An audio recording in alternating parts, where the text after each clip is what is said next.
Good morning, baseball fans, and welcome back to Dan's Vintage Baseball PC. Don't be fooled by the fancy name. It's just me and some baseball cards. And today, it's me and Bob Feller, who holds a prominent position in my display case, one of my favorite players of all time. Bob Feller was born in Van Meter, Iowa, and that was in 1918. He was scouted as a high school pitcher who also pitched in the American Legion.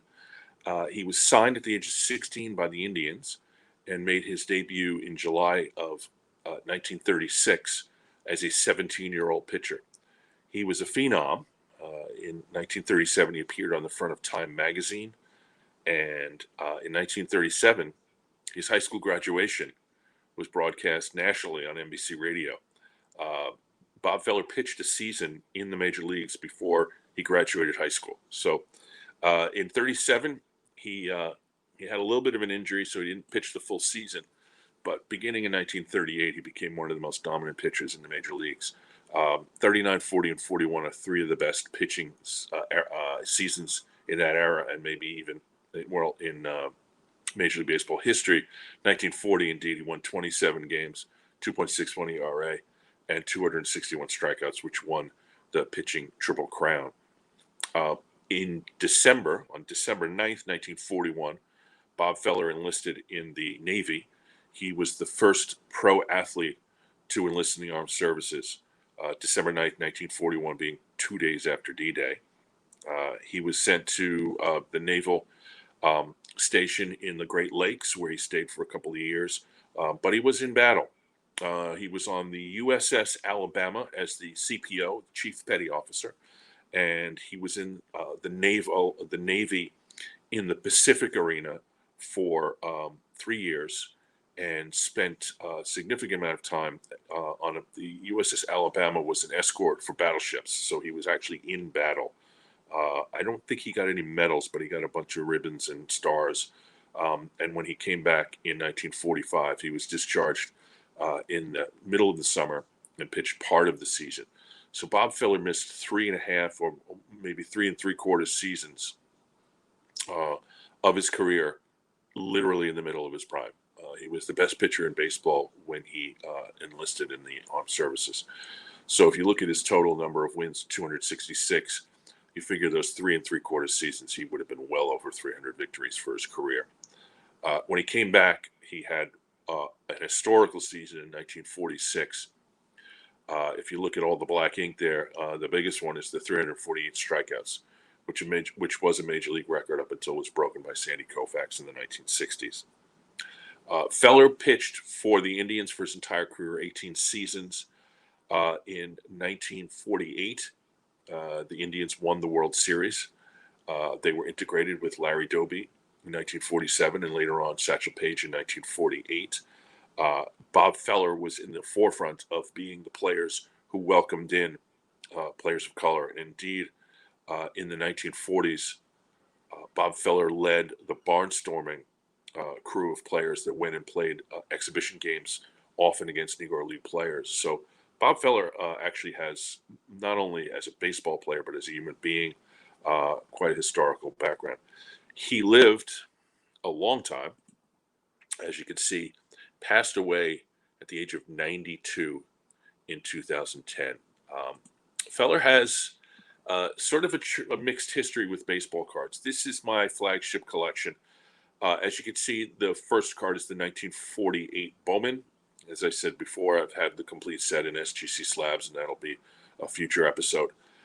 This is sort of referred to as Feller's quote-unquote rookie card, but obviously it's not his rookie card. He was a rookie in 1936, and he has a bunch of cards in the 30s and 40s, mostly oddballs.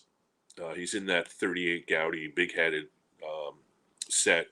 He's in a bunch of the Gowdy photographic sets. He is unfortunately not in the 39, 40, or 41 play ball sets, and that's a shame. And he's in, I believe he has the Swell records or the record cards in the 40s. But beginning in 48, he has a flagship card through the end of his career. There's the 48 Bowman, 49 Bowman, 50, 51. 52, he has a wonderful 52 tops card. As you can see, the yellow and the red and the painting, it's nice. The 52 Bowman, 53 tops, which you will see that photograph and some other cards in a few minutes. 53 is his final tops card until 56. He does not have a 54 tops. He does not have a 55 tops, unfortunately. 53 also has that classic Bowman color, which is one of the fewer um, shots taken in spring training in that set. The 54 Bowman, he has the one on the steps there. 55 Bowman, and then when Bowman went defunct, he signed back with tops for his final card in 1956. So a couple of these cards I want to just look at a little closer. This is the 49 Bowman. This card was the last card that I got in this set of flagship cards of Feller. Bought this off of eBay. It took me a while to actually get this card, in large part because it's a very popular and not particularly well circulated card. The red background is just gorgeous. It's 49 Bowman. I don't have that many cards in this set, and this is one of the ones that I cherish. The other card that I wanted to show off is the 1950 Bowman. This set, I don't talk about 50 Bowman that much. I don't have that many cards in this set, but maybe about 10. Feller's card is classic. It's him winding up, warming up in front of the dugout before a game. I tried to find the actual original picture for this, but I haven't been able to. I'm sure somebody in the comments can send me a link on that. But another classic. This card was purchased from my friend on Twitter, Hunter. And so also wanted to go back to the cards, just talk about a little bit of where I got these cards.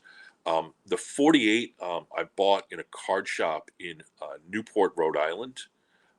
Nice, excellent vintage collection, small card shop right off the main strip in Newport. The 51 I got at an auction. 52 I bought at the Philly Card Show. I believe it was from the Clean Sweep table. 52 Bowman I got from Facebook. 53 auction. 53 Bowman auction. 54 was a Vintage Breaks hit.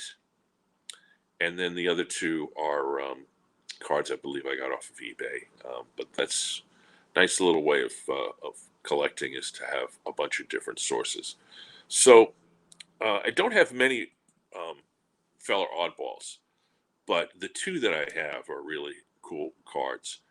The one on the left is the Num Num 1952 Num Num, which is was a potato chips and pretzels company in Cleveland, Ohio, and they did a set of the 1952 Indians only. I believe it's like 16 or 18 cards.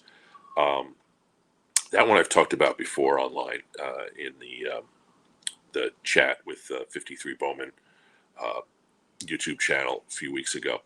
The card that I haven't talked about yet is the 1954 Dan D. Now, Dan D is also a potato chip manufacturer. The Dan D, I know Mantle's in this set, and it's a very, very expensive card. These are rare cards in large part because most of them were damaged by potato chips. And there's a little bit of staining on this Bob Feller, but as you can see, it is a PSA 4, which is a pretty high number for these Dan D cards. And the way I acquired this card was in the Philly show in the early days after the boom online, but before the vintage collectors picked up on the price boom. I went over to a station and looked at this card, looked at the price, and thought to myself, geez, that seems awfully low. So I stepped away, ran the comps on my phone, and came back and didn't even haggle. Just bought the card at the price that it was being offered at. So let's go back to this card here. This is the 54 Dan D, and I absolutely love this card. And if you notice, like I said before, the photo is a similar photo to the not similar photo, the same photo that's used in the Num Num card. And if you go back, also look at the 53 tops there, bottom left, second card in. Same photo. So I don't have that many oddballs, but at some point I expect to start collecting a little more of them. But that, my friends, is the Bob Feller collection. I'll be back next week with another, hopefully another collection, maybe a collector along with me. But appreciate you tuning in, and we'll see you next week.